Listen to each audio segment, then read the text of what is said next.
오늘은 기본서 399페이지요.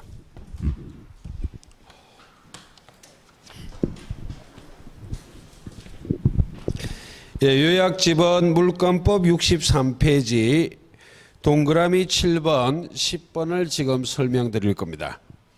지난주에 지역권의 기본적인 논리는 설명드렸고, 지역권의 중요한 논점, 불가분성과 부종성을 오늘 확인해 보겠습니다.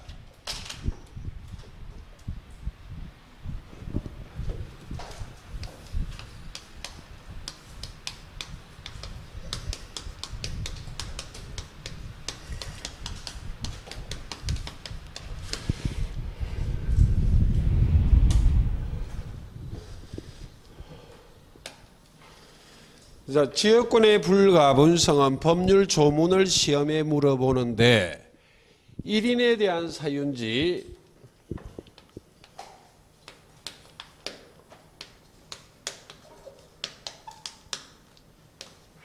전원에 대한 사유여야만 하는지 이걸 물어보는 조문이에요. 1인인지 전원인지를 물어본다고요.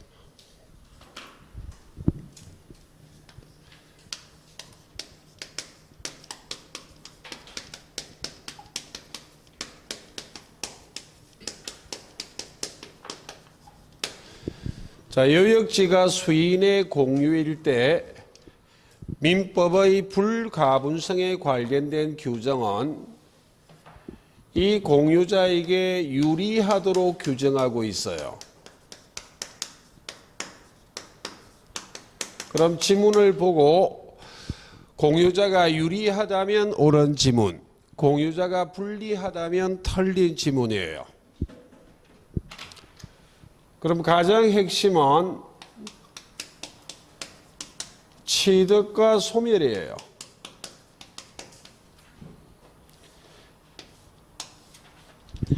자, 취득이란 이야기는 공유자들이 지금 지역권이 없는 상태에서 지역권이 생긴다는 말입니다. 없던 지역권이 생긴다는 말은 공유자에게 유리하기 위해서는 요건이 쉬워야 되잖아요. 그럼 1인만 취득하면 다 취득한다가 유리합니까? 전원에 대한 사유여야만 한다가 유리합니까? 1인이 1인.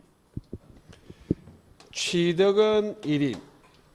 그럼 지역권이 소멸한다는 말은 지금 현재 공유자들이 지역권을 가진 상태예요.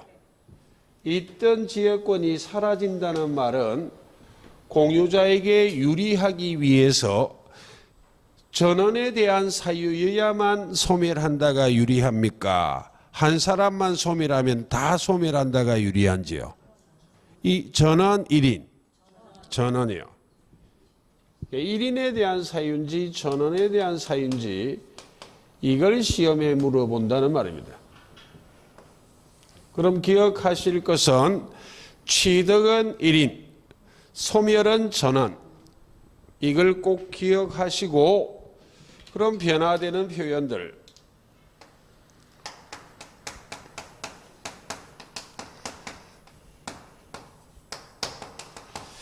취득 시효가 완성된다는 말은 취득입니까? 소멸입니까? 한번 해보세요. 시험장에서 하지 마시고. 취득 시효가 완성된다는 말은 취득인지요? 소멸인지요? 예, 고맙습니다. 그러니까 1인에 대한 사유예요.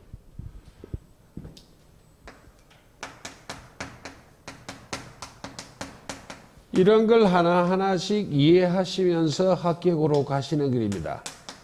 합격이 뭐 멀리 있는 거 아닙니다. 소멸시효 완성은 소멸입니까? 취득입니까? 그러니까 전원에 대한 사유여야만 해요. 이건 결국 이 말하고 똑같은 말입니다.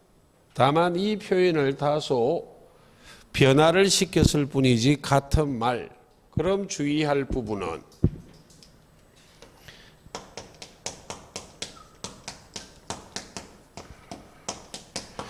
취득시효 완성이 취득이란 걸 아셨다면 취득시효 중단은 취득입니까 아닙니까? 아니잖아요. 그럼 취득이 아니라면 결론 1인인지 전원인지 둘 중에 하나로 가야만 해요. 그럼 취득시효 중단은 취득이 아니란 걸 알았다면 1인으로 갈 수는 없잖아요. 그러니까 어디로 가야만 한다고? 전원이요.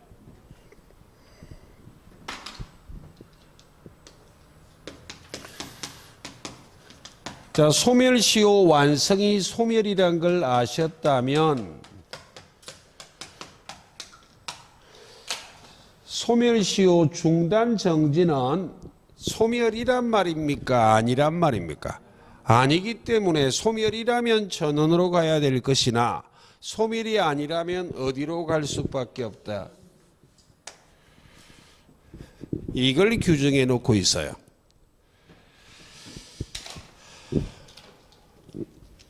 자, 그 다음 지역권의 부종성을 확인해 보도록 하겠습니다. 법 조문이 좀 어려워요.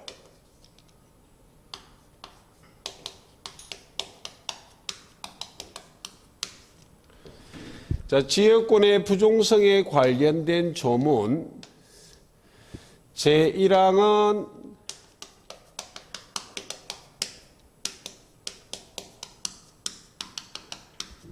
이전상의 부종성, 즉 수반성을 규정하고 있습니다. 자, 수반성 이전상의 부종성을 규정하고 있기 때문에 제1항은 조문이 이렇게 끝이 나요. 부종하여 이전한다. 즉 제1항은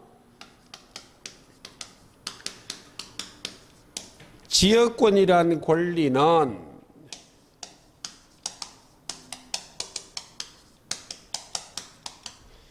요역지 소유권이란 권리에 부종하여 이전한다 라고 규정하고 있습니다. 그럼 지역권이란 권리가 요역지 소유권이란 권리에 부종하여 이전한다는 말이 함께 이전된다는 말이에요.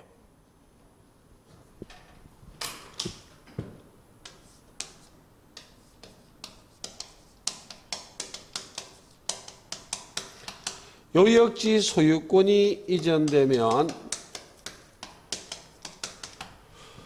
무엇도 함께 이전되는 것이다.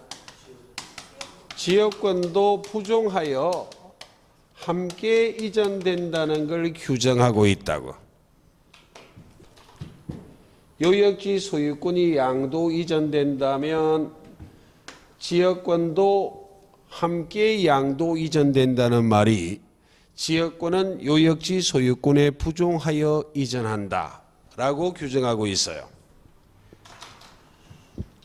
그러니까 요역지 소유권이 양도 이전되면 지역권도 법률에 따라 함께 양도 이전된다고 규정하고 있기 때문에 요역지 소유권이 양도 이전되면 지역권이 이전되는 효력이 발생하기 위해서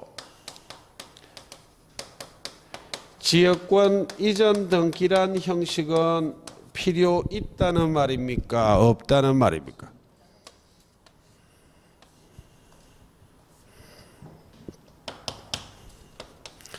법률 규정에 요역지 소유권이 양도 이전되면 지역권도 함께 양도 이전된다는 규정을 두고 있기 때문에 요역지 소유권이 이전될 때 지역권이 이전되는 것은 법률 규정에 의한 물권 변동이기 때문에 등기는 필요 있다 없다? 없어요. 등기가 필요 없을 뿐만 아니라 만약 지역권 이전 등기를 하면 이 등기는 무효이기 때문에 말소 대상이에요. 등기란 형식 자체를 이용하지 않습니다. 그때 이전상의 부종성은 다른 약정이 가능하다.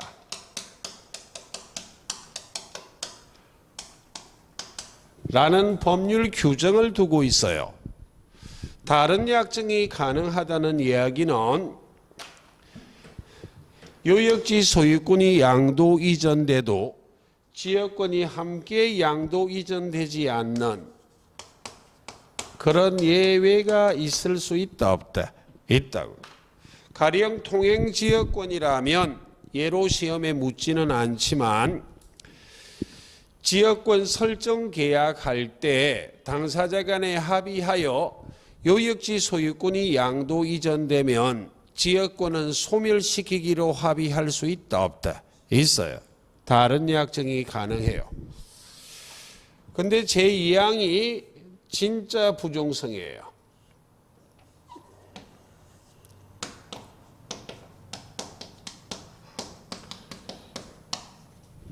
제2항은 이렇게 규정하고 있습니다.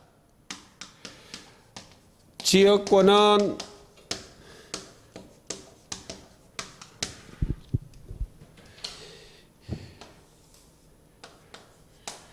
요역지란 토지하고는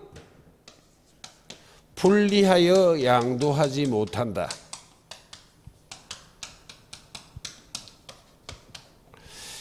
지역권이란 권리는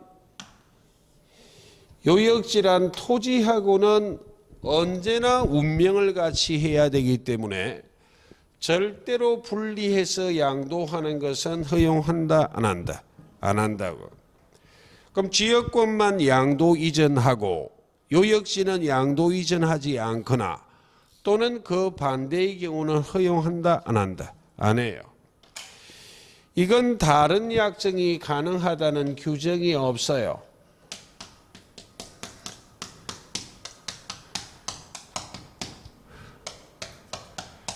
다른 약정하는 것을 허용하지 않기 때문에 분리하여 양도하는 예외 자체를 허용한다, 안 한다? 안 한다니까. 이 두 가지 조문이 수험생들이 잘 못 받아들인다고 최근에 자주 물어보는 조문입니다. 불가분성과 부종성. 이 부분을 이해하면 지역권은 졸업하는 겁니다. 그 다음 전세권은 지난주에 설명드렸고 담보물건 중 유치권을 설명드리겠습니다. 요약집은 물건법 74페이지 테마 28번이고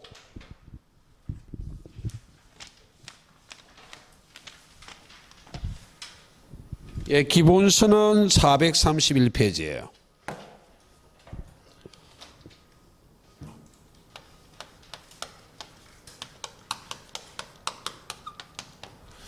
유치권은 저당권과 달리 법률 규정에 따라 성립하는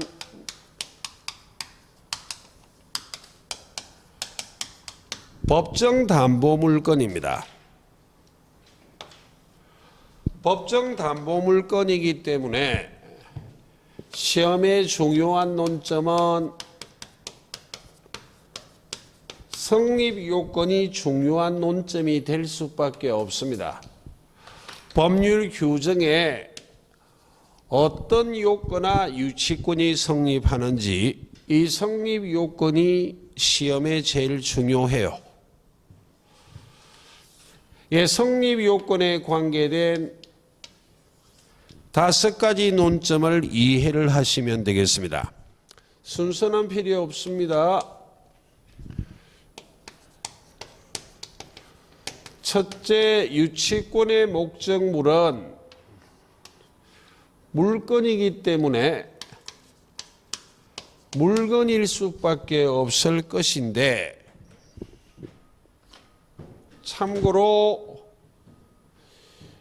유가증권도 목적물이 될 수는 있지만 유가증권은 우리 시험 범위가 아니고 이 물건에 초점을 맞추라는 이야기입니다. 유치권의 목적물은 유치권이 물건이기 때문에 그 객체, 목적물은 물건일 수밖에 없을 것이나 이 물건은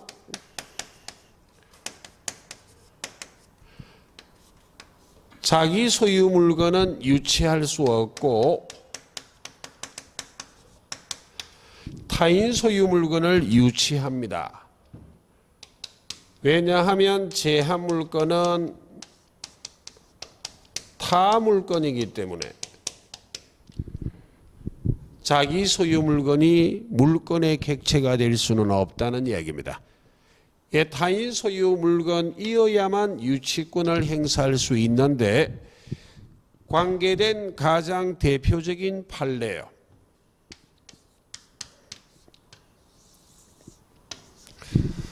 갑을 간에 도급 계약하고 있습니다.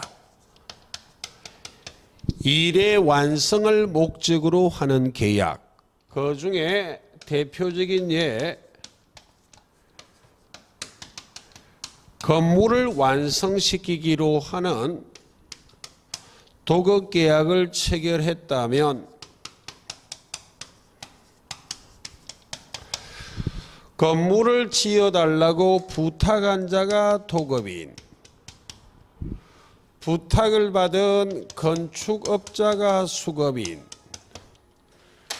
그럼 건물이 완성이 되면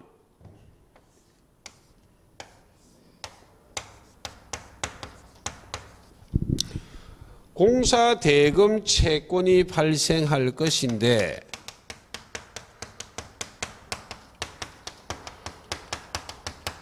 이 공사 대금 채권은 이 건물이란 물건에 관하여 생긴 채권입니다. 채권자는 건축업자인 수급인이 채권자, 도급인이 채무자. 그럼 만약 공사 대금을 지급하지 않는다면 채권자인 수급인이 유치권을 행사할 수 있을 것이나 문제는 이 완성된 건물을 누가 원시 취득하는가? 완성된 건물을 누가 소유권을 취득할 것인가에 관계된 대부분 판례요. 판례는 원칙적으로 이런 물건, 건물을 완성시키는데 재료를 누가 공급했는가? 판례가 포괄적으로 재료란 용어를 쓰고 있지만 물건이 건물이라면 자재를 누가 공급했는가 이런 말입니다. 예. 이 건물을 완성시킬 때 재료를 도급인이 공급할 수도 있고 재료를 수급인이 공급했을 수도 있어요. 재료를 도급인이 공급했다면 도급인이 원시 취득하고 재료를 수급인이 공급했다면 완성된 건물은 수급인이 원시 취득합니다. 그럼 재료를 도급인이 공급하여 도급인이 원시 취득했다면 이 채권자인 수급인 입장에서는 타인 소유 건물이기 때문에 공사 대금을 지급하지 않는다면 유치권을 행사할 수 있지만 재료를 수급인이 공급했다면 자기 소유 건물이기 때문에 원칙적으로 유치권을 행사할 수 있다 없다? 없어요. 근데 이 경우에도 예외적으로 유치권을 행사하는 예외가 있습니다. 수급인의 재료와 노력으로 건물이 완성되었지만 도급인과 수급인이 합의하기를 완성된 건물의 소유권을 도급인에게 귀속시키기로 하였다.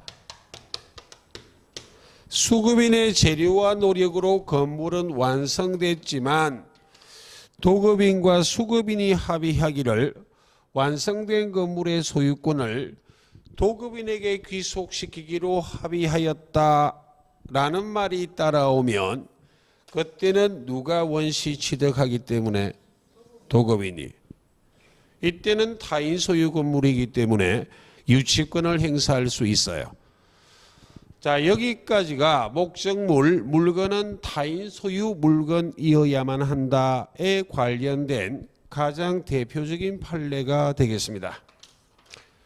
자, 두 번째요.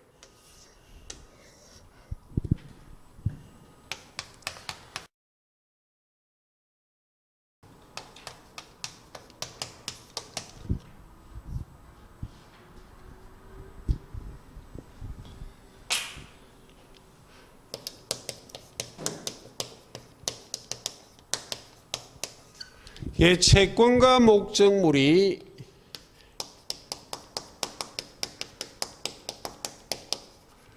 결연관계가 있어야, 채권하고 목적물이 상호 밀집한 관련성이 있어야 유치권이 성립할 수 있습니다. 이 표현을 달리 이렇게도 표현합니다. 같은 말입니다. 채권이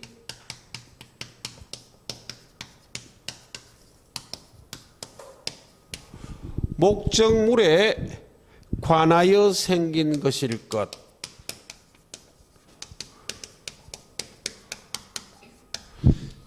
채권이 목적물에 관하여 생겨야만 채권하고 목적물이 상호 밀집한 관련성, 결연성이 있기 때문에 이 경우에 채권을 변제하지 않을 때 유치권이 성립할 수 있다. 그럼 이 관계된 판례, 채권과 목적물이 결연관계, 즉 결연성이 있는지 없는지에 관계된 판례예요. 결연관계가 있다면 유치권 성립하고 결연관계가 없다면 유치권 성립하지 않습니다. 가장 대표적인 결연관계가 있는 것이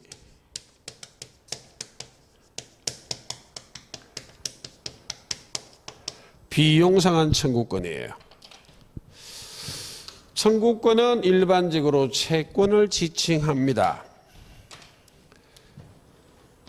점유하는 물건에 비용을 지출했다면 그 비용은 점유하는 물건에 관하여 생겼기 때문에 비용을 상환하지 않는다면 채권, 비용상환 청구권과 점유하는 물건이 결연관계가 있기 때문에 유치권을 행사할 수 있어요. 이건 꼭 기억하셔야만 하고, 조금 전에 확인했던 이런 공사 대금 채권 등도 결연관계가 있기 때문에 유치권이 성립합니다. 시험에 잘 묻지는 않지만, 정답은 되지 않지만 간혹 등장하는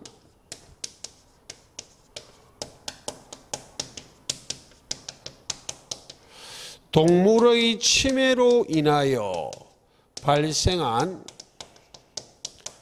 손해배상 청구권이요.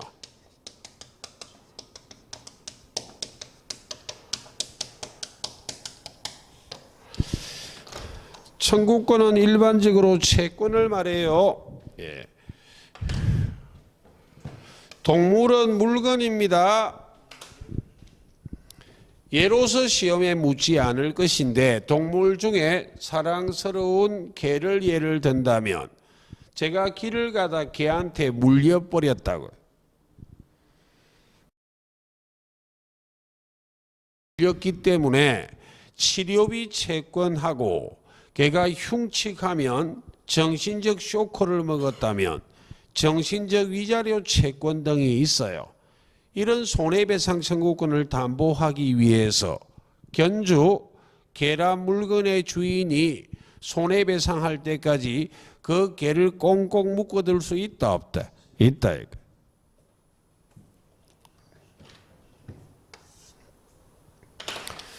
그럼 채권과 목적물이 결연관계가 없어 유치권이 성립하지 않는 경우 임대차 계약을 체결함에 있어 보증금을 지급했다면 임차권이 소멸하면 임차인은 보증금을 돌려달라 청구하는 권리가 있고 임대차 계약을 체결함에 있어 권리금을 지급하고 임차인이 임대인으로부터 권리금 반환 채권을 갖고 있다면 이런 채권을 담보하기 위해서 유치권이 성립할 수 있을 것인가? 이런 채권은 임대차 목적물에 관하여 생긴 채권은 아닙니다. 이것하고 비교해서 목적물에 비용을 지출한 것이다. 목적물을 수리한 것이다. 아니에요. 일정 기간 동안 임대차 목적물을 사용하기 위해서 지급한 비용이지 임대차 목적물을 수리했거나 또는 가액을 증가시킨 이런 비용이다 아니다. 아니기 때문에 보증금을 돌려주지 않고 권리금을 돌려주지 않는다고 유치권 행사할 수는 없어요. 시험에 자주 물어보는 내용입니다. 줄여서 보증금, 권리금, 유치권 성립한다, 안 한다. 안 한다를 꼭 기억하셔야만 합니다.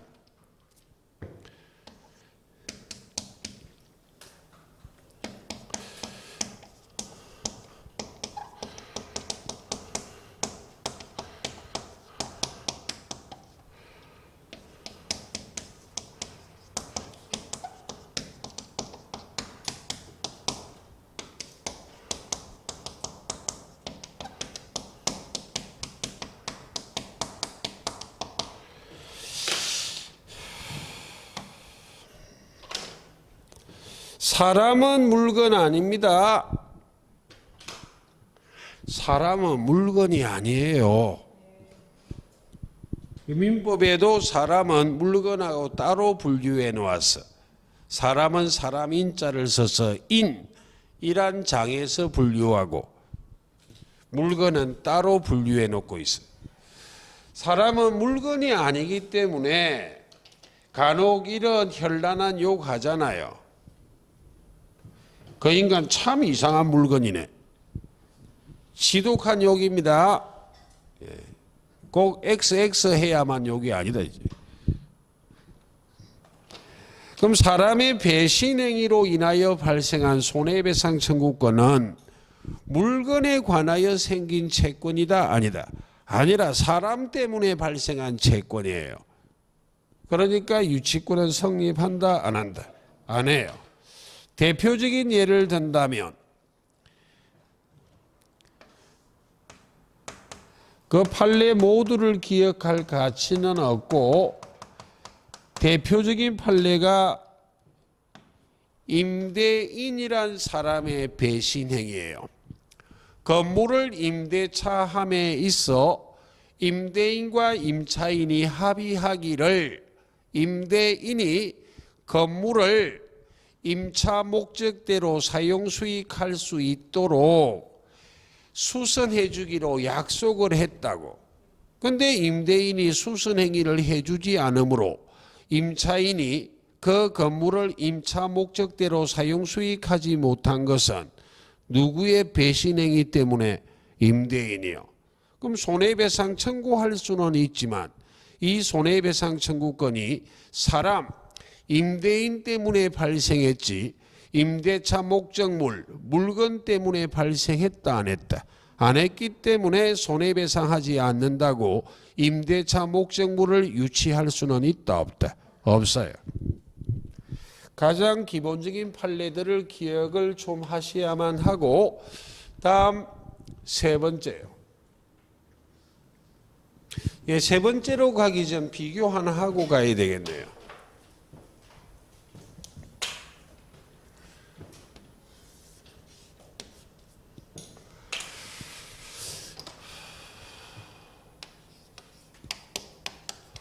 채권하고 목적물이 결연관계가 있어야만 하지.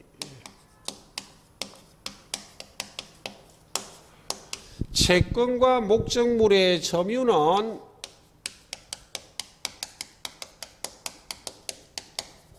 결연관계가 없어도 유치권 성립해요.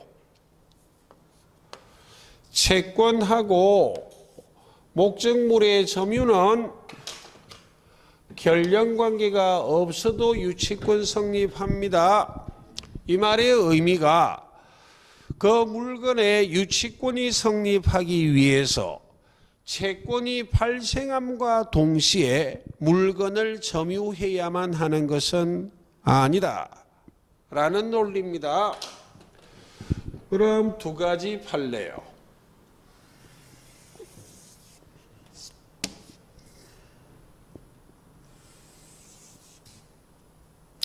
채권과 목적물의 점유는 결연관계가 없어도 유치권이 성립할 수 있으므로 먼저 그 물건에 관하여 생긴 채권이 발생했고 뒤늦게 점유를 이전함으로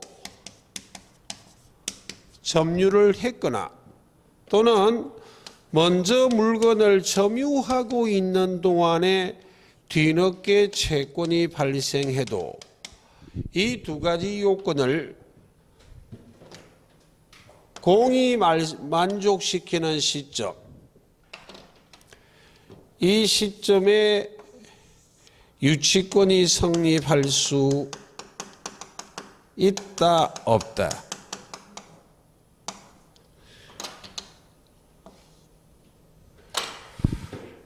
이 사례는 대표적인 점유, 임차인을 예를 든다면 임대차 계약하고 나면 목적물은 임차인이 점유하잖아요.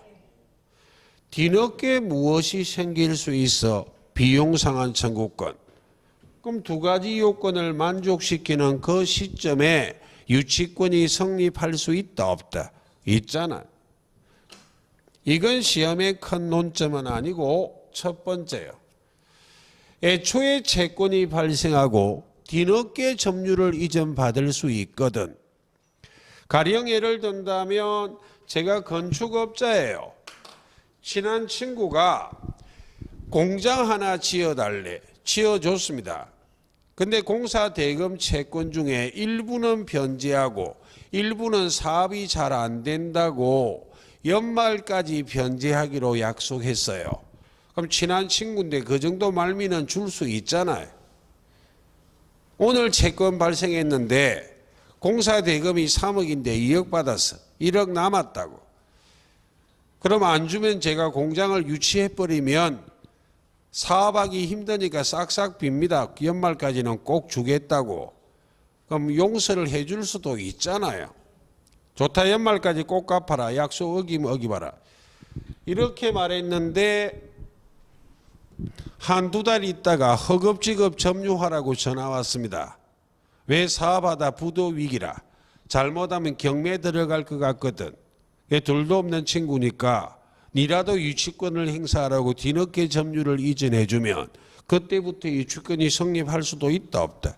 있다 이 말입니다. 전부 판례들이 관계된 사항이기 때문에 탁상 공론 아니에요. 그럼 그 뒤에 경매가 된다면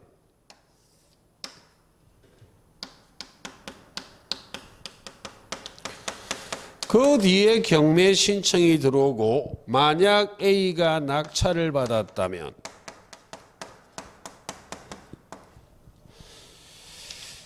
경매 신청되기 전에 유치권이 성립했고 유치권은 경매로 소멸한다 안 한다? 안 하기 때문에 이 유치권은 낙찰자에게 대항 주장할 수 있다 없다? 그러나 낙찰자가 채무자다 아니다? 낙찰자는 채무자 아니잖아요. 낙찰자는 채무자가 아니기 때문에 낙찰자에게 유치권을 대항할 수는 있지만 채무를 변제하라고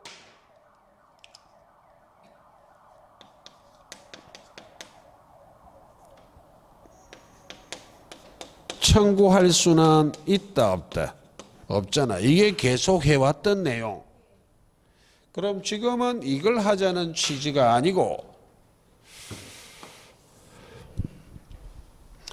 이 사례가 최근에 부각되는 논점이에요. 아직 유치권이 성립하기 전 경매 개시 결정 기입 등기가 되어버렸다고.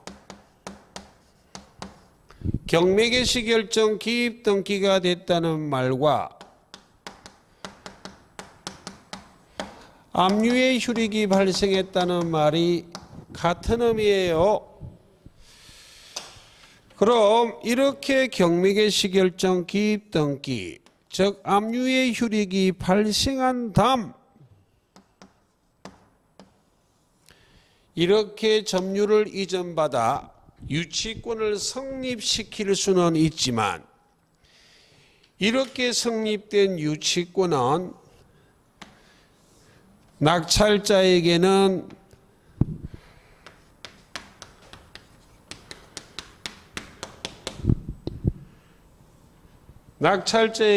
이 유치권을 대항 즉 주장할 수는 있다 없다? 주의할 부분은 경매 개시 결정 기입 등기가 된 후 압류의 효력이 발생한 다음에도 유치권은 성립할 수 있어요. 이 유치권은 낙찰자에게 유치권을 대항 주장하는 것은 허용한다 안 한다? 안 해요.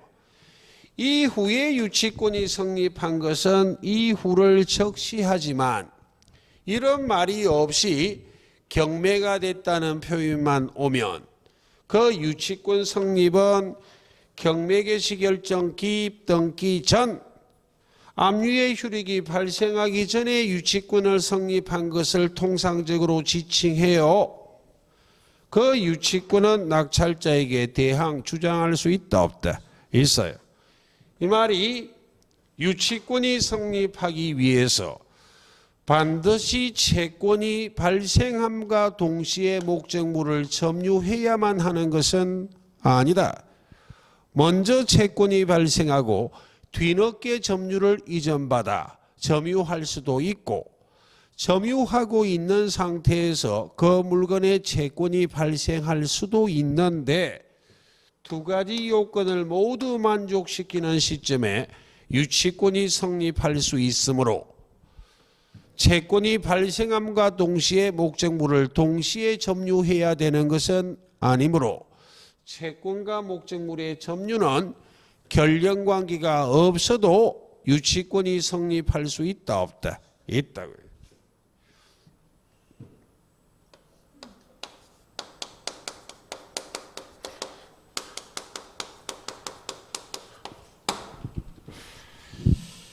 를 기억하시고 다음 네 번째요. 적법 점유여야만 해요. 적법 점유여야만 유치권이 성립한다. 첫 번째 적법이요. 그럼 불법 점유해서는 유치권은 성립하지 않는다 이 말이죠. 예. 이 불법 점유의 가장 대표적인 판례가 임차인에 관련된 판례예요. 자, 칠판 보시고 애초에 임대차 계약하고 임차인이 점유하는 것은 적법 점유였었잖아요.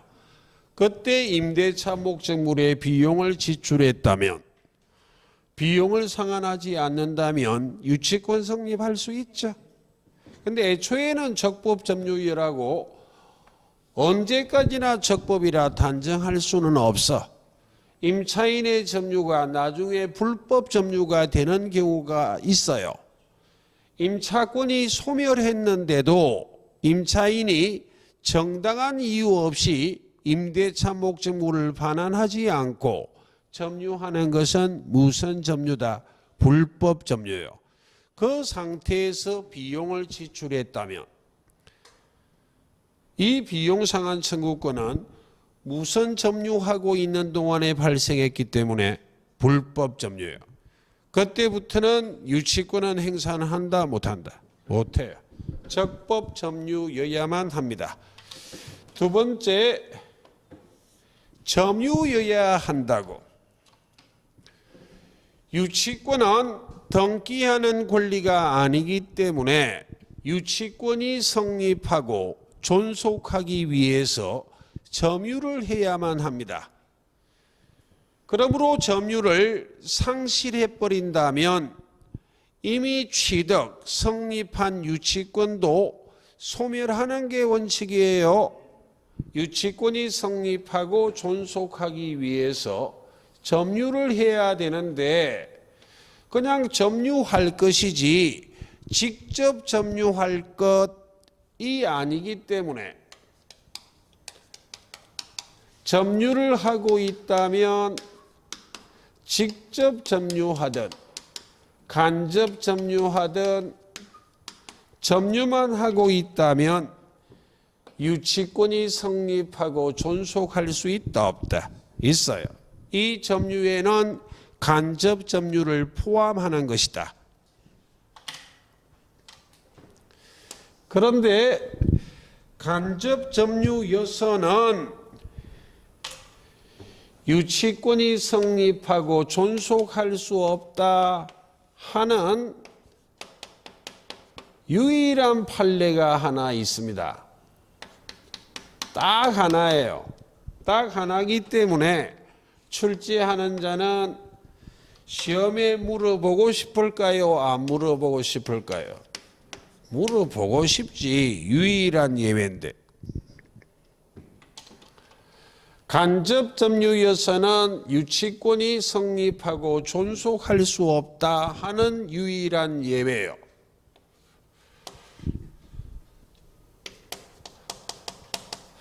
채무자를 직접 점유자로 하여 채권자가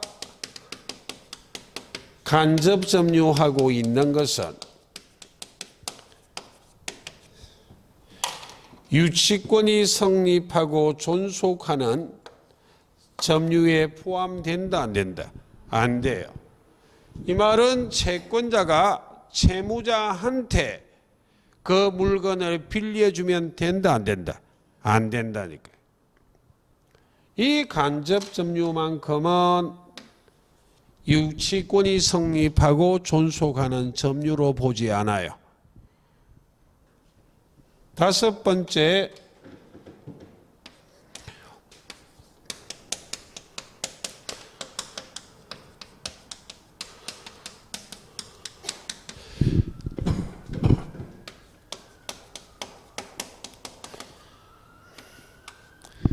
유치권 배제 특약이 존재하지 않아야만 유치권이 성립할 수 있습니다.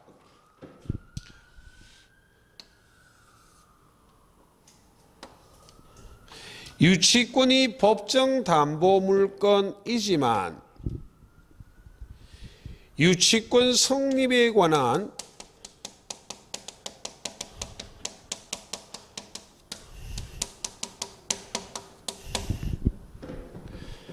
민법의 규정이 임의 규정이에요.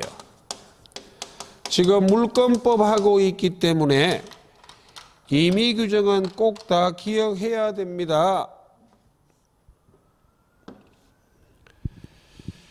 유치권 성립에 관한 민법의 규정이 임의 규정이기 때문에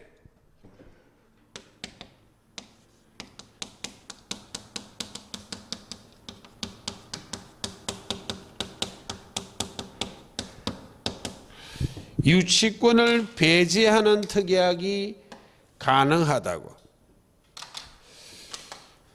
그러니까 유치권 배제 특약이 있다면 유치권은 배제가 되기 때문에 성립할 수 없으므로 유치권이 성립하기 위해서는 유치권 배제 특약이 없어야만 한다. 유치권 배제 특약의 가장 대표적인 예가 건물을 임대차함에 있어 임차권이 소멸하면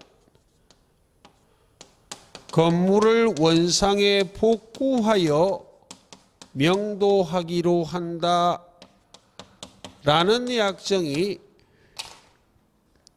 대표적인 무엇이다? 유치권 배제 특약이에요. 임대차 목적물이란 건물을 임차권이 소멸하면 원상태로 복구해서 돌려줘야 된다면 목적물의 비용을 지출해도 원상태로 복구해서 돌려줘야 되기 때문에 비용상한 청구 자체를 할 수 있다 없다? 없기 때문에 비용을 돌려주지 않는다고 유치권을 행사하는 것도 허용한다 안 한다? 안 한다고. 건물을 임대차함에 있어 임차권이 소멸하면 건물을 원상에 복구하여 명도하기로 한다라는 약정이 유치권을 배제하는 특약이면서 비용상한 청구권을 포기하는 특약이기도 하다. 자, 여기까지가 유치권 성립 요건에 관계된 사항이고 지금부터는 교재를 보고 유치권의 효력을 설명드립니다. 자, 요약집에 물권법 76페이지에 3번이요. 자, 유치권 효력은 유치권자의 권리 의무가 있어요. 유치권자의 권리 6개 있습니다. 가볍게 들으시면 됩니다. 먼저 물건에 관하여 생긴 채권이 있을 때 채권을 전액 변제할 때까지 그 물건을 딱 점유해 두고 인도 거절하는 권리, 유치할 수 있는 권리가 있다. 두 번째, 유치권자에게는 경매권이 있어요. 경매권이 있는데 유치권자의 경매는 유치권자에게 우선 변제권이 없기 때문에 우선 변제를 받기 위한 경매는 아니다. 현금화, 즉 환가를 위한 경매라고 말해요. 그리고 세 번째, 유치권자에게 비용상한 청구권이 있어요. 유치권자가 목적물을 점유하는 동안에 또 비용을 지출했을 수 있다 없다? 있잖아요. 필요비를 지출했던 유익비를 지출했던 비용상한 청구권이 있는데 판례할 때 했던 어려운 말, 유치권자의 점유는 적법 점유에 해당하지만 칠판 유치권은 계약하고 성립했습니까? 법률 규정에 따라 성립했지 계약관계에 따라 성립했다 안 했다? 안 했기 때문에 유치권자의 점유는 계약관계에 따른 점유 아니에요. 적법한 계약관계를 가진 점유자 아니다. 적법한 계약관계를 갖지 않는 점유자이기 때문에 203조 본건 적법한 계약관계를 갖지 않는 점유자의 비용상한 청구권 203조를 그대로 적용합니다. 어려운 말이네. 그리고 예외적 우선 변제권이 있어요. 실상 우선 변제권은 경매 대가로부터 우선 변제받는 것을 우선 변제권이라 말합니다. 지금부터 하는 유치권자의 예외적 우선 변제적 효력은 경매 대가로부터 우선 변제받는 거 아닙니다. 다른 채권보다 우선하여 변제받는 결과 그 효력이 인정되는 게 두 가지가 있어요. 간이 변제 충당권과 과실수취권이요. 먼저 간이 변제 충당권, 간이 간편한 방법으로 유치하고 있는 물건의 소유권을 가지는 방법으로 다른 채권보다 우선하여 채권의 변제에 충당하는 권리예요. 이렇게 간이 변제 충당하기 위해서는 유치권자에게 정당한 이유가 있어야 하고 몰라도 되고 기억할 것은 미리 채무자한테 통지해야 됩니다. 그 말은 간이 변제 충당하기 전 미리 채무자한테 진짜 채무 변제 안 하고 애미기면 네 물건 내가 가질 거야 라고 미리 채무자한테 통지하고 법원에 청구하는 거예요. 법원에 청구하면 법원이 감정인의 평가를 통하여 간이 변제 충당하라 허용하면 그 물건의 소유권을 가지는 방법으로 변제에 충당하는 권리가 간이 변제 충당권입니다. 과부족은 청산해요. 그 말은 시험에는 잘 묻지 않지만 과부족을 청산한다는 말은 유치권자가 가진 채권이 500만 원입니다. 근데 그 물건을 감정인이 평가해 보니까 600만 원이라면 잉여 남는 건 돌려줘야지. 만약 400만 원이라면 100만 원 부족하잖아요. 별도로 손해배상 청구할 수 있다 없다? 있어요. 그게 과부족은 청산한다는 말인데 시험에 필요한 것은 두 가지. 미리 채무자에게 통지해야만 하고 법원에 청구하는 권리다. 지 마음대로 충당하는 게 아니라. 두 번째 과실 취득권이요. 유치권자의 과실 취득권은 공짜 아닙니다. 다른 채권보다 우선하여 자기 채권의 변제에 충당하는 방법으로 점유하는 물건의 과실을 취득하는 권리예요. 그때 점유하는 물건으로부터 과실을 수취하여 취득하는 권리, 유치권자의 과실 취득권은 먼저 이자에 충당하고 잉여 남는 게 있다면 원본에 충당합니다. 마지막 권리는 유치권자의 의무하고 물려있기 때문에 의무를 먼저 해보자고요. 유치권자는 타인 소유 물건을 점유하지 자기 소유 물건을 점유하지는 못해요. 됐습니까? 그 물건은 남의 소유하는 물건을 유치권 행사한다고. 그럼 남의 물건을 유치권자로 점유할 때 자기 물건처럼 점유하면 되겠습니까? 착각해서는 안 되는 것이 자기 물건처럼 점유하는 것이 소중하게 점유하는 거 아닙니다. 지 마음대로 점유하는 것이 자기 물건처럼 점유하는 거예요. 자기 물건처럼 점유를 잘하는 애들이 있잖아요. 한 4살에서 6살쯤 되는 애들은 물건은 무조건 자기 물건처럼 점유해. 어머니 아버지가 젊고 돈이 없어 남의 집에 새 들어 사는데 지 집처럼 온통 낙서 다 해버린다고. 그렇게 점유하는 게 지 맘대로 점유하는 거예요. 자기 물건처럼. 그러니까 자기 물건이라면 유치권자가 마음대로 사용하고 마음대로 대여 빌려주고 마음대로 담보 제공할 것이나 자기 물건처럼 점유해서는 안 되고 선량한 관리자의 주의 의무로 점유해야 되기 때문에 채무자의 성낙 없이는 사용, 대여, 담보 제공할 수 있다 없다? 없어요. 채무자의 성낙 없이 사용, 대여, 담보 제공한 것은 유치권자의 의무 위반이에요. 선량한 관리자의 주의 의무를 위반했기 때문에 채무자가 유치권 소멸 청구하면 유치권 즉시 소멸합니다. 그런데 유치권자의 권리 6번째요. 보존에 필요한 사용은 채무자의 성낙 없이 할 수 있기 때문에 권리로 분류한다고. 보존에 필요한 사용.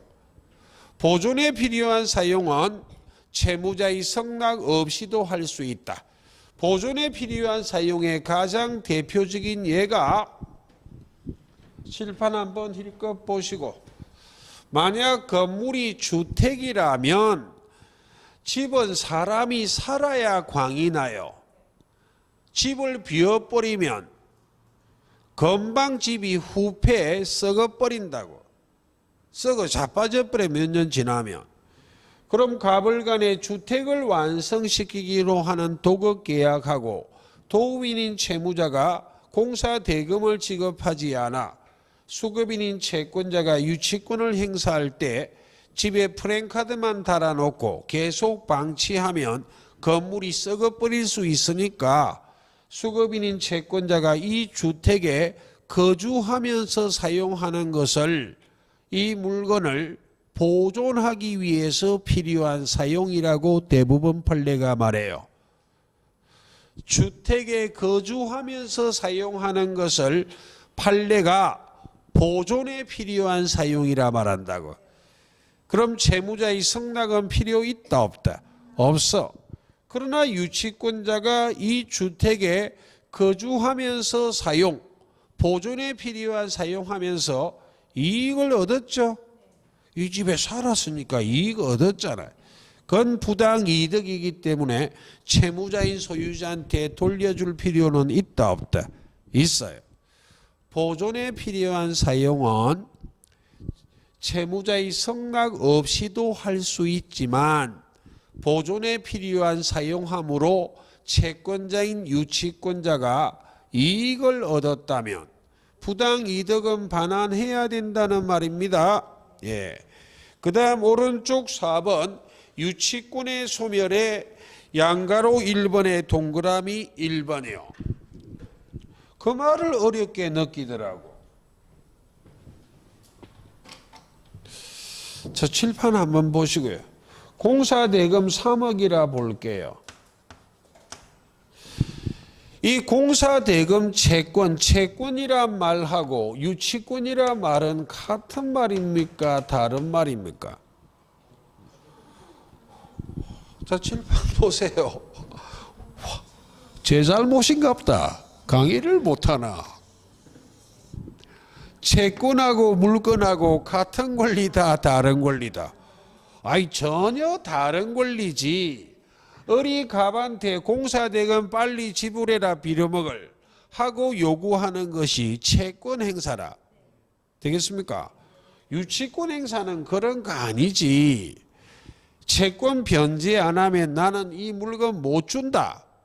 이게 유치권 아니냐고. 인도 거절이요. 돈 갚으세요 라고 주장하는 권리하고 나는 물건 못 준다. 이 권리가 어떻게 같은 권리냐고. 전혀 다른 권리지. 채권은 채권이고 유치권은 물건이고 같은 권리다, 다른 권리다? 다른 권리이기 때문에 이 채권자가 유치권만 행사하고 점유하고 딱 인도 거절만 하고 단 한 번도 돈 갚아라 소리 안 하면 채권은 소멸시효가 완성이 돼버릴 수 있다 없다? 있어요. 만약 이 공사대금 채권이 예를 들어 10년짜리 채권이면 10년 동안 단 한 번도 변제하라 요구 안 하면 채권은 소멸시효 완성으로 소멸해버려요. 유치권만 행사하고 있다 할지라도 채권을 행사하지 않는다면 채권은 그대로 소멸시효가 진행이 된다 안 된다? 된다고. 그 말을 법조문이 칠판이요. 유치권 행사는 채권의 소멸시효 진행에 영향을 미치지 않는다. 유치권을 행사해도 채권 행사 안 하면 채권은 그대로 소멸시효가 진행된다는 말을 유치권 행사는 채권의 소멸시효 진행에 영향을 미치지 않는다고 말해요. 그리고 채권이 소멸하면 유치권은 담보물건이기 때문에 담보물건의 부종성에 따라 무엇도 소멸해버린다고 유치권도. 그 말이 동그라미 1번이에요. 그 다음에 양가로 이 특유할 소멸 사유의 첫 번째는 설명드렸고 두 번째요. 두 번째가 동시행 항변권과 차이점입니다. 동시이행 항변권과 달리 유치권은 상당한 다른 담보를 제공하고 유치권 소멸 청구할 수 있다 없다? 있어요. 그 문장을 기억하라. 동산을 예를 들면 제가 개뿔도 없는데 5억짜리 외제차 타고 다녀요. 남을 현혹시키기 위해서. 접촉사고가 났는데 수리비가 5천만 원이래요. 돈이 있어야지 개뿔도 없는데. 그래서 저 카센터에서 지금 차를 못 찾아오고 있어요. 근데 주말에 어디 가서 잘난 체하고 뻥칠 일이 생겼어. 할 수 없이 집에 있는 5만 원짜리 오토바이 갖다 주고 5억짜리 차를 찾아올 수 있다 없다? 있다니까요. 상당한 다른 담보를 제공하고 유치권 소멸 청구할 수 있다 없다? 있어요. 그때 상당한 다른 담보는 5억 상당입니까? 5천만 원 상당입니까? 5억짜리 차에 수리비 채권이 5천이에요. 5억 상당이다, 5천만 원 상당이다. 5천만 원 상당이요. 그 말이 목적물 가액 상당이 아니다. 채권액 상당이다. 됐죠? 예, 상당한 다른 담보를 제공하고 유치권 소멸 청구할 수 있어요. 근데 용어는 소멸 청구라고 되어 있지만 이는 형성권 아닙니다. 청구권이란 게 통설이에요. 왜냐하면 채권자의 승낙이 필요해요. 다시 개폼 잡는 수리비 채무를 부담하는 제가 채무자, 카센터 주인이 채권자, 5억짜리 차를 찾아오기 위해서 5천에 대한 수리비 채권에 대한 물건 5천만 원짜리 오토바이 갖다 줬다고. 그때 채권자인 카센터 주인이 볼 때는 오토바이가 5천만 원 안 된다 볼 수 있잖아요. 그때는 거절해 버릴 수 있다 없다? 있다고. 됐습니까?